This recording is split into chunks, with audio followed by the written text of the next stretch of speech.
Well, welcome to the camp of the 1st Battalion of the 139th German Mountain Infantry Regiment, which is our reenacting group in the Historical Reenacting Society. We are a chartered unit, and we portray the headquarters company of the 1st Battalion of the 139th Mountain Infantry Unit of the German Army during the Second World War. We chose to do our impression of this unit because of the rich history of the 3rd Mountain Division, of which the 139th Mountain Infantry Regiment was a part. The division was formed in April of 1939 out of 2 former Austrian infantry divisions and was based in towns in and around the central part of Austria. This division as a whole participated in not only the invasion of Norway, but prior to that, also the invasion of Poland. Once the division was completing its operations in Norway, it was stationed there as part of the garrison. The division was split into different groups, one group staying in Norway, and another group made out of the 139th Regiment was made into an independent brigade and went up to Finland to participate in the left or northern flank of Operation Barbarossa, the invasion of the Soviet Union. The bulk of the division went to other places, but the 139th was primarily up on the Arctic front, and a lot of the operations were in different types of weather, different types of terrain, which is particularly suited for the mountain infantry, which is trained and equipped to operate not only in mountains, but also in winter Arctic type terrain and climates. And also one regiment of Gebirgsjägers was actually in North Africa. That's a different story. So the variety of the operational employment of these troops made it a rich ground for study and interpretation for reenactors, so that's why we chose to do this. As you can see, we have quite a bit of different pieces of equipment laying around here. We have, for example, this ice pick, which is part of the mountain climbing operation. This is an original, but not from the war. This is made in, this is a Stubai ice pick from Austria. Excuse me, this is from Switzerland. Correct myself. You see also our skis and ski poles. We have, as reenactors, we enjoy having events year-round. We're not stuck to a particular season.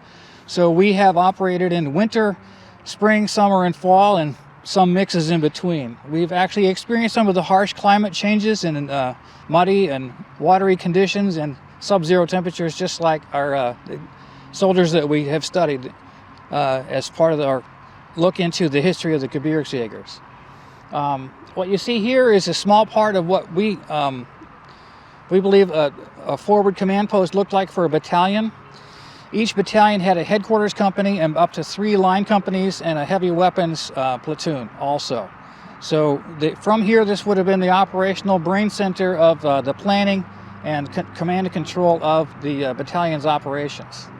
I have with me here Dan O'Donnell, one of our Gebirgsjägers. He's wearing a standard uniform. He's wearing the Stahlhelm. Very often, the Gebirgsjägers would go into battle wearing their unique Bergmütze with these very remarkable and hard to miss Edelweiss insignia, which was the symbol of the mountain troops. That is represented on the sleeve of his tunic. Dan's also carrying the standard K98 rifle. There was a special mountain version of this rifle called the G33, which is modified with a shorter barrel for actually alpine operations. We don't have one with us today, but many of the Gebirgsjägers actually had the standard K98K rifle. In addition to that, you would not see a whole lot of radios in a forward command post like this. In operations that we would undertake, these type of troops would have mostly landline telephones, couriers who would ride on horses. Much of the logistics support was maintained by pack mules and horses. It was found that the animals of that kind were found to be much more suitable for the rough terrain that they would get into. Part of the fun of doing a Gebirgsjäger impression is that we get to try to learn as many of the unique skills that the mountain troops had. And we have actually been able to learn quite a bit and obtain much of the equipment that would have been used. We have, can hand me those, is that going to fall down? Grab me that, give me the whole thing, and just if it falls, it's okay. We've located some post-war production mountain climbing equipment, and we bring it along for not only training, but also we do public demonstrations of climbing techniques that would have been used with state-of-the-art tools and equipment that were available in the 30s and 40s. These are a variety of pitons. This is an ice piton, which they would have used to hammer into ice to climb up a glacier face. The rest of these are rock climbing pitons. This one here is called a ring piton. You pound this into a rock, and then this free hanging ring would be, you could pass a rope through here. And we have two other kinds. We have vertical and horizontal pitons, which are also for climbing a rock face, depending on the orientation of the aperture in the rock. This is a horizontal piton, and what you do is you'd pound it into the rock face, and then you clip your carabiner onto that. You'd pass your rope through here, instead of, as some people think, the rope would not go through the ring hole on the piton, but instead goes through the carabiner. And the reason for that is that when you've climbed higher and you're ready to move on, you don't have to come back down and take the rope off the piton. You take the carabiner off and away you go. So it's kind of fun to just search and find this equipment and then learn how to use it. This picture shows two of our guys doing a demonstration. We have a lead man climb to the top of the hill, throw down a rope, and the second man comes up bringing the rope that they'll need for the next segment of their climb.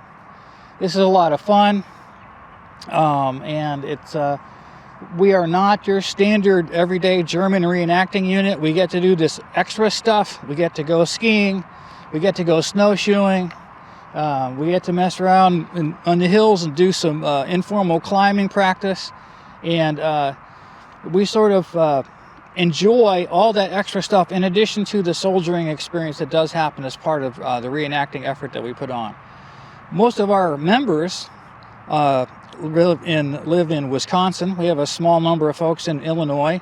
We have a guy in Maryland, and we have another gentleman who lives in Iowa. So we're always looking for people interested in adventure and the camaraderie and the togetherness that happens in the face of a challenge. We do not obviously condone or excuse or support any of the policies or political ideology of the Third Reich, and we are interested in the military prowess and excellence of the German army and how it was able to at one time advance and be victorious over organizations that were larger but maybe less capable. So if you'd like to join us, please contact Midway Village Museum. They know who we are, and they can forward your inquiries to us. And when you come to see us at Rockford 2021, which we hope you'll do, you will be able to see us in action and meet us in person. Thank you very much.